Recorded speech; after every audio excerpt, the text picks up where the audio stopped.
안녕하세요, 티노입니다. 이번 시간은 저번 오리엔테이션에 이어서 한번 화학의 기초 본격적인 개념 강의 진행을 해보도록 하겠습니다. 우리가 이 화학의 기초 개념 강의에서 가장 첫 번째로 배울 개념은 원소, 원자, 분자입니다. 그럼 일단 원소, 원자, 분자를 공부를 하려면 이 원소가 어떤 걸 나타내는지 알아야겠죠. 원소라는 건 뭘 나타내냐? 물질을 이루는 기본 성분을 나타냅니다. 이 정의는 외워주셔야 돼요. 원소, 물질을 이루는 기본 성분.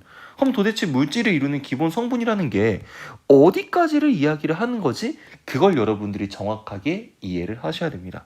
선생님이 여기에 소금물을 준비를 했어요. 여러분들이 이 소금물을 쪼갤 수 있습니까?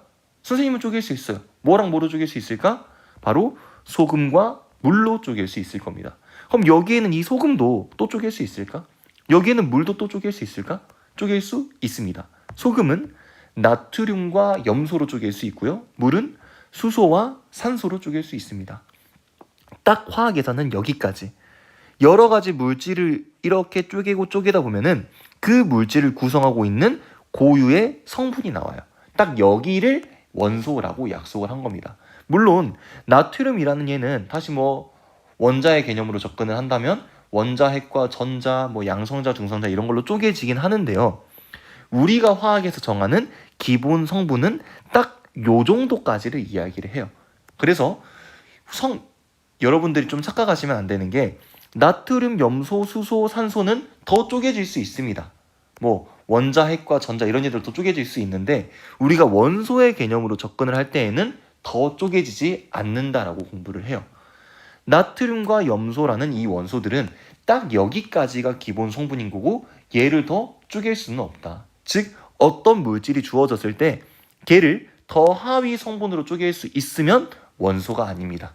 그럼 여기 있는 나트륨, 염소, 수소, 산소는 그 밑에 개념으로 쪼갤 수 없기 때문에 우리가 원소라고 부를 수 있는 거죠. 그래서 그냥 과학에서의 원소는 물질을 이루는 기본 성분이며 더 이상 쪼개지지 않는 것이다. 이렇게 기억을 하고 있으면 좋을 것 같아요. 그러면 처음부터 과학자들이 이런 원소라는 개념을 바로 알아냈냐? 그건 아닙니다. 옛날에는 이런 원소의 구체적인 개념이 없었겠죠. 그래서 여러 가지 학자들이 이제 좀 여러 이론들을 공방을 펼치면서 지금의 원소라는 개념이 정립되게 되었는데요. 가장 먼저 원소라는 개념을 주장한 사람은 탈레스입니다. 근데 이 탈레스는 원소라는 개념을 어떻게 주장을 했냐면 모든 물질은 물로 이루어져 있다고 이야기를 했어요. 그러니까 우리 지구상에 있는 여러 가지 여러분들이 지금 선생님의 강의를 듣는 컴퓨터 또는 스마트폰 또는 태블릿 PC 이런 것들도 결국에 쪼개보면은 전부 다 물로 이루어져 있다. 사람의 신체도 물로 이루어져 있고 흙이라든지 공기라든지 이런 모든 물질은 전부 다 뭐로 이루어져 있다? 물로 이루어져 있다. 만물의 근원은 물이다라고 주장을 했던 게 탈레스라는 사람이에요. 그래서 탈레스는 1원소소를 주장했다고 합니다. 이때 말하는 1원소는 물이겠죠.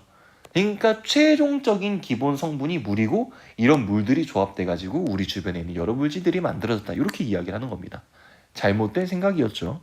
그 다음 이 탈레스의 뒤를 이은 사람 아리스토텔레스는 탈레스랑은 다르게 4가지 원소를 이야기를 합니다. 이 4가지의 원소는 물, 불, 흙, 공기고 이 물, 불, 흙, 공기는 서로 성질이 다르기 때문에 얘네들의 열을 가하거나 아니면은 수분을 흡수하거나 이런 조작을 한다면 얘네들은 서로 바뀔 수 있다고 이야기를 했습니다. 그러니까 물이 불이 될 수도 있고 불이 흙이 될 수도 있고 흙이 공기가 될 수도 있고 이런 식으로 상호 전환이 가능하다고 이야기를 했었던 거죠.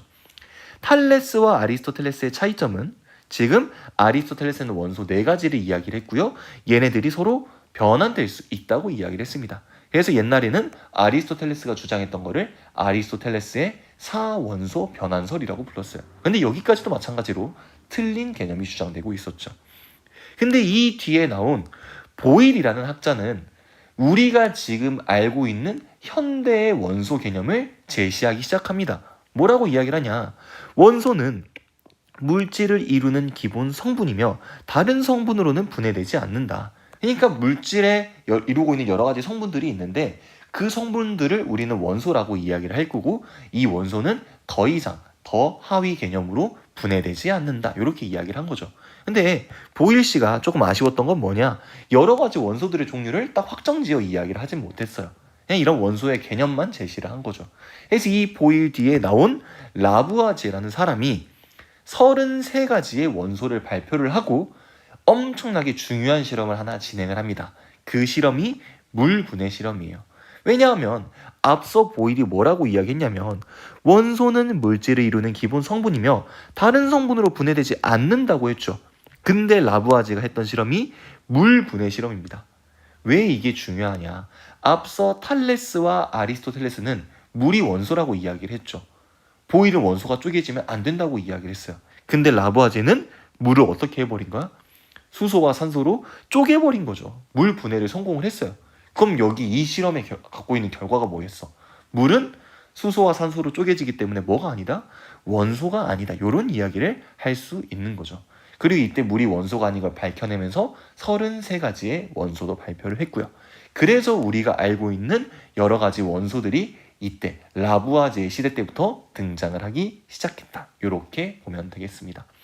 그래서 지금 우리가 이제 공부한 건 원소라는 개념이 어떻게 등장하게 되었는가 이걸 봤죠. 근데 이 학자들이 어떤 내용을 주장했는지는 그렇게 중요하지 않아요. 여러분들이 알고 있어야 하는 건 원소는 물질을 이루는 기본 성분이라는 정의를 가지고 있고 더 이상 쪼개지지 않는다. 여기까지 기억하고 있으면 되겠습니다. 여기 밑에 있는 이 그림은 그때 당시 라부아제가 했던 물 분해 실험 장치예요. 주철관에다가 물을 넣고 이렇게 벽화로로 가열을 해주면 여기에는 이 주철관에서 물 분해가 일어나면서 이렇게 수소가 얻어지게 된다라는 거. 이런 식으로 물 분해 실험을 진행을 했다는 거죠. 자, 여기에 선생님이 하나의 표를 만들어 놨습니다. 선생님이 만든 건 아니지만요. 이 표는 주기율표라고 하는 거예요. 이 주기율표는 어떤 표냐면 지구상에 존재하는 모든 원소들을 써놓은 표입니다. 아까 라부아제에는 몇 가지의 원소를 발표했다고 했어요? 33가지의 원소를 발표했다고 했어요. 근데 시간이 많이 지났으니까 당연히 지금 있는 원소가 33가지는 아니겠죠. 지금은 약 120여 가지의 원소가 존재를 하는데요.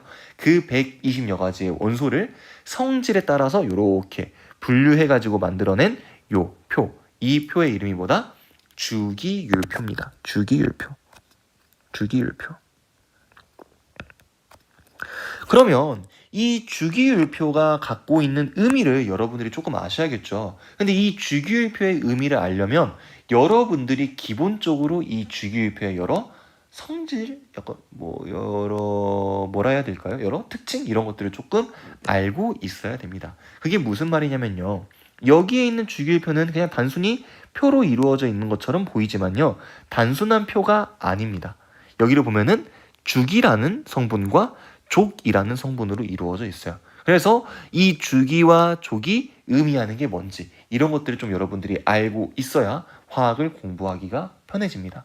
그럼 여기에는 이 주기율표 120여 가지의 원소가 어떤 방식으로 배열이 됐는지를 먼저 알아야겠죠. 일단 이 표의 이름이 뭐라고 했습니까? 주기율표라고 했습니다. 여기에 나와 있는 이 주기의 뜻은 뭐냐면요. 일정한 게 반복된다는 거예요. 그러니까 여기에 나와 있는 이 주기율표는요. 원소들이 일정한 성질이 반복적으로 나타나게 배열되어 있는 표라는 겁니다. 그래서 우리는 이 표를 주기율표라고 불러요. 그러면 주기율표가 어떤 식으로 성질이 반복되는지 그걸 알아야겠죠. 그걸 알려면 바로 여기에 있는 이 주기와 족이라는 성분에 대해서 알아야 됩니다. 주기는요. 주기율표상의 가로줄을 이야기를 합니다. 가로줄. 그러니까 첫 번째 줄에 있는 얘들은 1주기, 두 번째 줄에 있는 얘들은 2주기, 세 번째 있는 얘들은 3주기. 이런 식으로 이름을 붙여요. 그래서 지금 1주기부터 7주기까지 있는 게 보이시죠? 그 다음 족은 이렇게 세로줄을 이야기를 합니다. 1족, 2족, 3족, 4족 해가지고 마지막 18족까지 이루어져 있어요. 근데 이 주기와 족이 갖고 있는 의미가 있겠죠. 1주기 애들은 1주기 애들이 갖는 공통점이 있을 거고 2주기는 2주기의 공통점. 또 반대로 1족 원소들이 갖는 공통점, 2족 원소들이 갖는 공통점들이 있겠죠. 그래서 이런 공통점들은 나중에 우리가 화학에 대한 기초 개념이 어느 정도 쌓이면 선생님이 그때 다시 알려주도록 하겠습니다. 여러분들은 지금 이 주기율표에서 어디까지 보면 되냐면 여기 있는 이 주기율표라는 건 지구상에 존재하는 모든 원소들을 나타내는 표인데 그냥 단순히 써놓은 게 아니라 어떤 원소들의 성질이 반복적으로 나타나게 주기성을 띠도록 만들어진 표구나. 이 주기율표에서 가로줄은 주기, 세로줄은 족이라고 하구나. 주기는 1주기부터 7주기까지 있고 족은 1족부터 18족까지 있구나. 여기까지 알고 계시면 되겠습니다. 그러면 우리가 화학을 공부하기 위해서 여러 가지 원소 기호들을 알아야겠죠. 그러니까 아까 선생님이 소금은 더 하위 성분으로 원소로 쪼개게 되면은 나트륨과 염소로 쪼갤 수 있다고 했었잖아요. 지금 여기에는 이 레이저 포인트를 따라오세요. 나트륨 여기 있습니다. 우리가 나트륨은 읽을 때는 우리나라 말로 나트륨이라고 하지만 얘를 기호로 쓸 때는 이렇게 Na, 대문자 N과 소문자 A로 나타내요. 마찬가지로 여기 염소 있죠? 염소는 대문자 C, 소문자 L 이렇게 나타냅니다. 원소 기호를 쓰는 거는요. 베르셀리우스라는 사람이 고안을 해냈어요. 기본적으로 원소 기호는 어떤 식으로 만들어지냐? 여기에 있는 이 여러 가지 원소들의 영어 단어 이름에 앞글자를 따서 만들어집니다. 그러니까 수소는 영어로 하이드로젠이에요. 그럼 그 하이드로젠에서 앞글자를 따서 H를 이렇게 수소로 써놓는 거죠. 헬륨은 영어로도 헬륨인데 얘도 똑같이 앞글자만 따가지고 H라고 써놓으면 수소랑 헷갈리겠죠. 그래서 이런 식으로 앞글자만 따서 대문자로 쓸 때 이미 있는 얘랑 중복돼서 겹치는 경우나 아니면 더 명확하게 표현하고 싶은 경우에는 그 단어를 구성하고 있는 소문자 하나를 뒤에다가 이렇게 붙여줍니다. 근데 보통 아무 소문자나 갖다 붙이는 게 아니라 여러분들이 조금 더 이해하기 쉬운 이 단어를 연상시키기 쉬운 그런 소문자를 가져다 붙여요. 그러니까 뭐 여기에다 헬륨을 쓰는데 헬리움이니까 뭐 여러 가지 또 영어 단어들이 들어가겠죠. 근데 여기에 뭐 HM 이렇게 쓰는 것보다는 HE 이렇게 써놓으면 조금 더 얘가 헬륨이구나 이게 직관적으로 보일 수 있으니까 이런 식으로 원소기호를 표현을 합니다. 그래서 원소기호를 쓸 때 대소문자 구별을 철저하게 해줘야 되는데요. 왜냐하면 지금 여기에 보면은 탄소 C 보이죠? O 산소 보이고요. 그리고 이쪽에 보면 27번에 CO 코발트가 보이죠. 우리가 어떤 원소기호를 쓸 때 CO를 이렇게 쓴 거하고 CO를 이렇게 쓴 거는 전혀 다른 의미를 가지고 있어요. 얘는 탄소와 산소가 결합된 일산화탄소라는 얘를 나타내는 거고 얘는 대문자와 소문자로 구성된 하나의 원소기호인 코발트를 나타내는 겁니다. 그래서 우리가 이런 식으로 원소기호를 표현할 때에는 대소문자 구별을 확실하게 해서 써줘야 된다는 거. 원소기호의 첫 번째 글자는 무조건 대문자. 근데 더 명확하게 표현하고 싶거나 기존에 있던 원소기호와 겹치는 경우에는 뒤에 소문자로 써가지고 나타낸다는 거. 그럼 여기에 있는 이 120여 가지의 원소기호를 다 외워야 되냐? 너무 가혹하죠. 그래서 여러분들이 화학을 공부하기 위해 외워야 되는 원소기호만 선생님이 이렇게 표현을 해놨습니다. 그래도 상당히 많이 지워줬죠. 거의 뭐 타노스 마냥 절반을 날려버렸습니다. 근데 이것도 많죠. 근데 어쩔 수 없습니다. 이 정도는 여러분들이 외우셔야 돼요. 그래서 요거를 외울 때 단순히 그냥 원소 기호하고 이렇게 이름을 짝지어서 외우는 것도 좋지만 여러분들이 화학을 공부하기 위해서는요. 이 원소 기호와 원소의 이름과 원자 번호 그리고 얘가 몇 주기인지 몇 족인지 이런 것까지 같이 외워주면 좋습니다. 근데 여기에 나와 있는 모든 원소 기호를 그런 식으로 외우는 건 아니고 아까 원자 번호도 외워야 된다 그랬죠. 원자 번호는 몇 번까지 외울 거냐면 20번까지 외울 거예요. 20번까지. 그러니까 여기에 있는 수소부터 칼슘까지 있는 이 1번부터 20번 원소들은 여러분들이 지금 여기 써져 있는 원소가 누군지, 그러니까 원소의 기호, 원소의 이름, 그리고 원자 번호까지 전부 다 이야기를 할 수 있어야 된다는 거죠. 그러니까 예를 들어서 탄소라고 하면은 C 2주기 14족 6번 원소 이렇게 이야기를 할 수 있어야 돼요. 반대로 13번 원소 누구야? 알루미늄 2주기 13족 이런 식으로 3주기 13족 이런 식으로 이야기를 할 수 있어야 된다는 거죠. 그래서 일단 1번부터 20번까지는 주기와 족 그리고 원소 기호, 원소 이름 그리고 원자 번호까지 이렇게 전부 다 기억을 해주셔야 되고요. 그 이외에 여기에 주어져 있는 이런 애들이 있죠. 이런 애들은 원소 기호만 외우면 되고 여기에 있는 요 17쪽에 있는 플루오린, 염소, 브로민, 아이오딘은 예외적으로 요 17쪽 있는 얘들로 이렇게 기억을 해주면 될 것 같아요. 그러니까 플루오린, 염소, 브로민, 아이오딘은 17족 원소들이다. 이렇게요. 브로민하고 아이오딘의 원자 번호까지는 외울 필요 없습니다. 얘네들이 17족인 것만 알고 있으면 돼요. 그래서 최종적으로 정리를 하면 여러분들은 1번부터 20번까지는 원소 기호, 원소 이름, 원자 번호, 몇 주기 몇 쪽인지까지 외워야 되고, 그 다음 주어져 있는 나머지 애들은 그냥 원소 기호만 외우면 됩니다. 뭐 Cr, 크로뮴, Mn, 망가니즈, 코발트, CO 이런 식으로요. 근데 예외적으로 17족 원소들은 17쪽인지까지 알고 있어야 된다는 거. 근데 이렇게 표로 외우는 것보다 또 그냥 이런 식으로 돼 있는 표로 외우는 사람이 더 편한 사람들이 있죠. 그래서 선생님이 이렇게 둘 다 준비를 했으니까 뭐 여기 앞에 있는 요 주기율표가 편한 사람은 이 주기율표대로 외우시고, 뭐 이렇게 이 표가 좋은 사람은 이 표대로 외우시면 되는데, 이 표로 외우면은 원소 기호 외우긴 좋을 거예요. 근데 원자 번호나 주기와 족을 외우는 건 어려울 겁니다. 그래서 선생님이 추천하는 방식은 1번부터 20번까지는 요 앞에 표로 외우고 나머지 애들은 요 뒤에 있는 표로 외우시면 될 것 같아요. 그럼 여러분들이 이걸 외웠으면은 테스트를 할 수 있는 그런 시간이 필요하겠죠. 그래서 선생님이 슬라이드를 이렇게 만들어 놨습니다. 이렇게 한번 넘기면은 원소의 이름을 보고 원소 기호를 채워 넣을 수 있게끔 만들었고요. 또 한 슬라이드를 넘어가면은 이렇게 원소 기호가 주어져 있을 때 이 원소의 이름을 표현할 수 있게 또 슬라이드를 만들어 놨어요. 그래서 요 두 슬라이드를 왔다 갔다 하면서 원소 기호를 외운 다음에 뒤에 강의를 이어서 들으면 조금 더 좋을 것 같습니다. 그래서 일단 여기까지 들은 사람들은 멈춰놓고 원소 기호 1번부터 20번까지 그리고 그 이외에 원소 기호들도 외운 다음에 강의를 이어서 들으면 되겠습니다.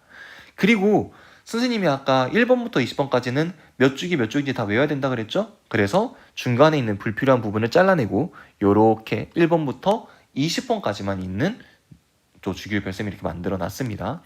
그리고 1번부터 20번까지를 볼 때는요, 여기 지금 가운데에 3족부터 12족이 빠져 있어요. 근데 이건 주기율표상에 이제 아래로 빠져 있는 거기 때문에 1번부터 20번까지 외울 때에는 1족, 여기 1족, 2족, 다음에 3족이 아니라 13족이 나온다는 거. 요거까지 좀 같이 기억을 해서 외워주시면 될 것 같습니다. 일단 화학의 기초 1편에서는 좀 외워야 될 게 많기 때문에 여기까지 끊고 가도록 하고요. 여러분들은 일단 꼭 이 강의를 다 듣고 나 이제 이 정도면 됐어 하고 던져놓지 마시고 선생님이 말했던 내용들 어떤 것들 기억해야 되는지를 여러분들이 좀 상기하면서 암기하고 다음 강의 들으면 좋을 것 같아요. 그러면 화학의 기초 1편 개념 강의는 여기까지 하도록 하겠습니다. 모두 수업 듣느라 고생 많으셨습니다.